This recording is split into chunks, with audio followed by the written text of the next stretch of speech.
One of the themes that I loved about the first movie, and that we continue here with the second film, is brotherhood, and the flashbacks obviously to the kids, which were so brilliant in the first movie, and then the realization, by the end of the movie of that we're dealing with two brothers, and I think this movie takes that and just notches it up another level.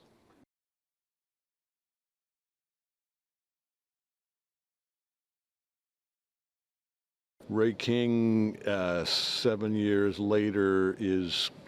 kind of a hybrid between the Ray King we thought we knew for most of the first movie, the sort of alpha male, hard-ass guy,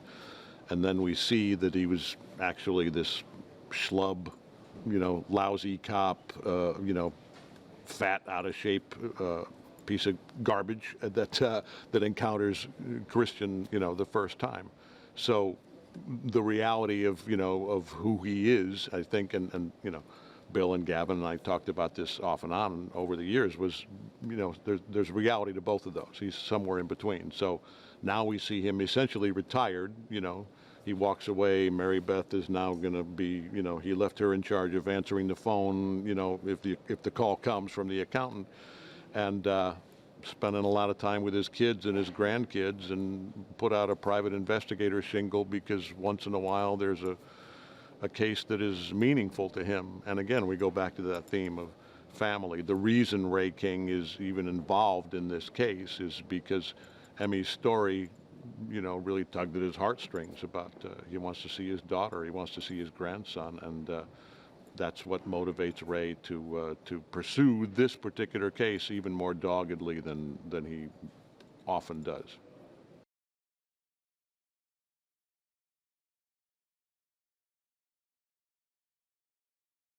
This time around, I get to have a little fun, a little play fighting, a little pretend fighting stuff, mayhem. Um, Ray is kind of in a box and has to try and fight his way out. So it's not just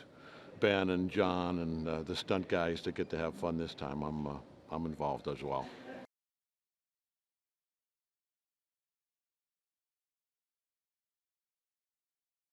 All of Gavin's work I've been a fan of, and when they first approached me about doing the accountant, I watched Warrior,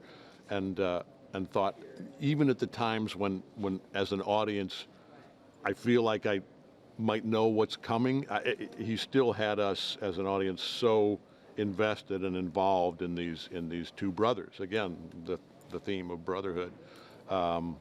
and everything I've seen since then, the way back recently, um, there's just a heart. There's a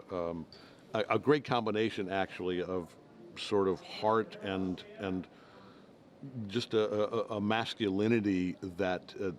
is often sort of a defense mechanism,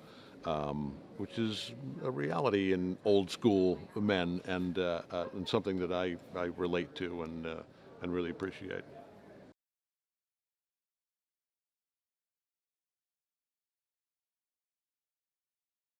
The whole neurodivergent aspect of the character and of the story of the first movie was a big part of what drew me to it, and the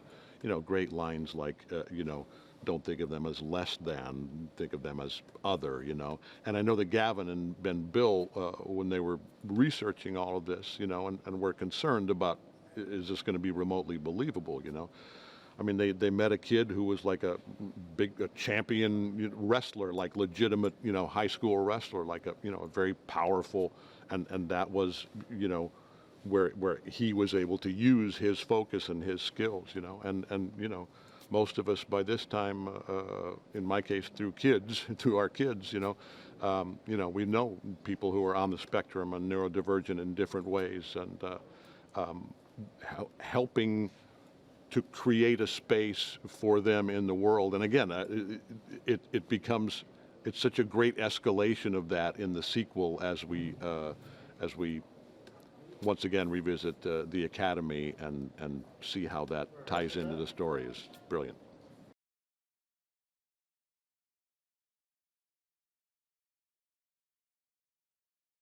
I think audiences are going to have another one of those edge of the seat kind of